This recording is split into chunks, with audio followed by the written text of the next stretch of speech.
Hello everyone, I hope you are doing well. Starting another F1 vlog. It is pretty windy today, so I will already excuse myself if you hear a lot of wind. It's not entirely my fault. Try to muzzle the wind with my cards. Does it work? Don't know.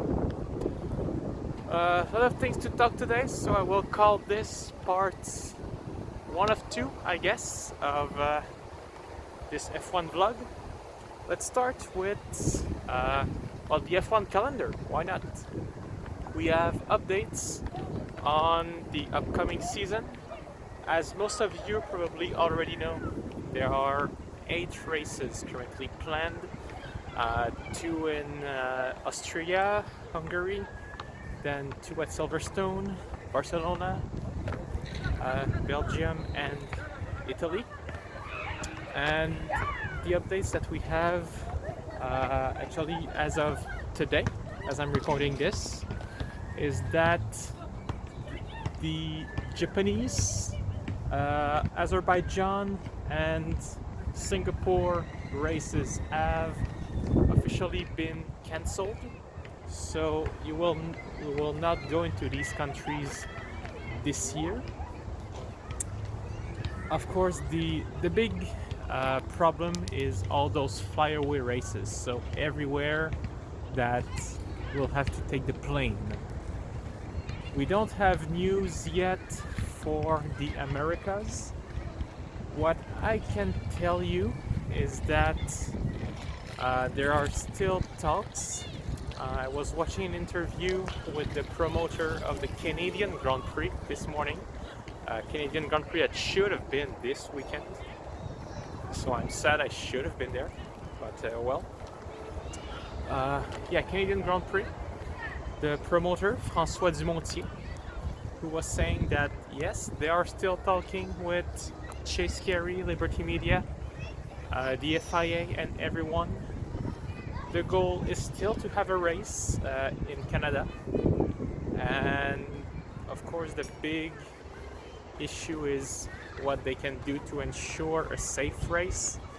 For a place like Montreal, they would need to have spectators because that's their only source of revenues. There's nothing else really around the Grand Prix for Montreal that brings money to people organizing it.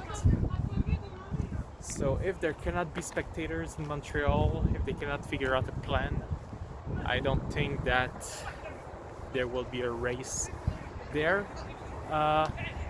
There were talks to go, of course, at other European circuits like Hockenheim, Imola, Jerez, and there's still nothing conclusive yet. There's a good chance that we will finish the season in Arabic countries, Bahrain and Abu Dhabi. They already said that in Bahrain we could have 2 races on 2 different circuits because the Bahrain circuit can be modified to have different layouts. So that would prove to be an interesting challenge. So that's the point we are at right now. We expect a full calendar to be announced by the beginning of the season in Austria. Of course, we know Australia is officially cancelled. Netherlands is cancelled. Social distancing here. Vietnam is not fond of getting a race this late in the year and getting another one only 6 months after. Remember that for Vietnam it's a race in the middle of the town, so it's a lot of organization. China officially is still only delayed, so we are still waiting on updates. But we should know within a few weeks before the beginning of the season, so we'll see. And I was speaking of challenges. Pirelli announced what would be, maybe this will help to muzzle the wind. Pirelli announced what would be the tire used for the first 6 races of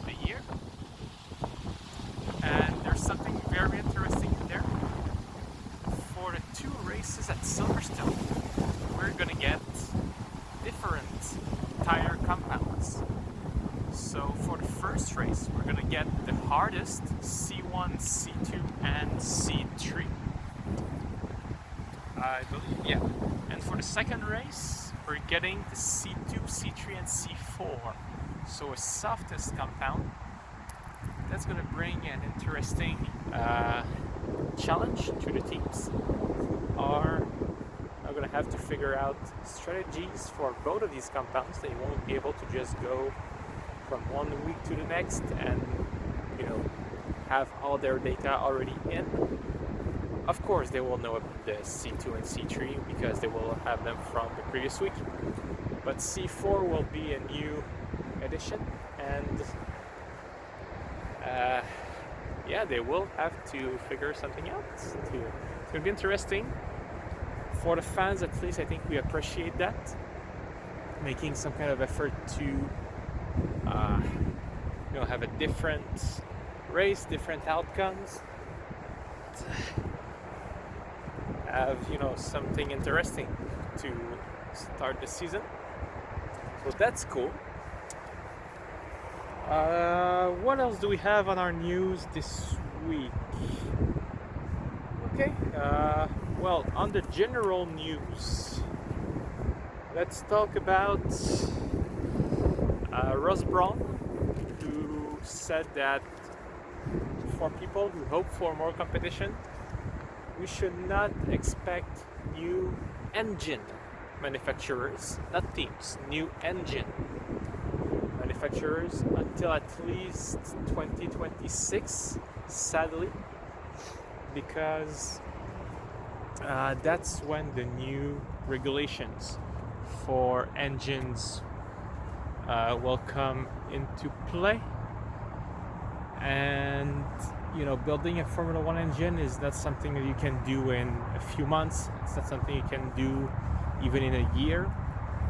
People aiming to join as new engine providers, manufacturers, when the new regulation comes in 2026, we'll have to start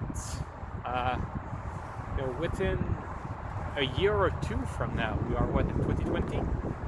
If they want to be there in 2026, like new engine suppliers, they will have to start probably at the latest in 2022, maybe. 2023 would be very, very tricky. So that's a shame for the current competition, but at the same time, the door is not closed. From what we heard, some other companies would be interested in manufacturing engines for Formula One. We all know that Aston Martin is coming next year. Maybe they will want to make their own power unit by 2026 if they are still there on the long term. Maybe you could see Ford come back. I don't really want to see the Cosworth engine, but it was at the time it was a cheap option for teams that wished to be in Formula One and start building something. So we'll see. But yeah, don't expect new engine by 2026, according to Ross Braun. Next we can go. What news do we have? Okay, let's go with Lewis Hamilton. It's something that's also very a sensitive topic in the last few weeks regarding the death of George Floyd, African American in the US. Lewis Hamilton made a public statement saying that we should make an effort to have more ethnicity, more minorities in the F1 team, in the F1 paddock. A statement that was supported by Mercedes, that is obviously supported by the FIA, by Formula One management, and Personally, I think yes, we have to make room for everyone who wants to be in motorsports, whether it's black people, whether it's women, anyone who likes motorsport should have their chance. And that's where I'm going with my point here is we have to be careful in all that.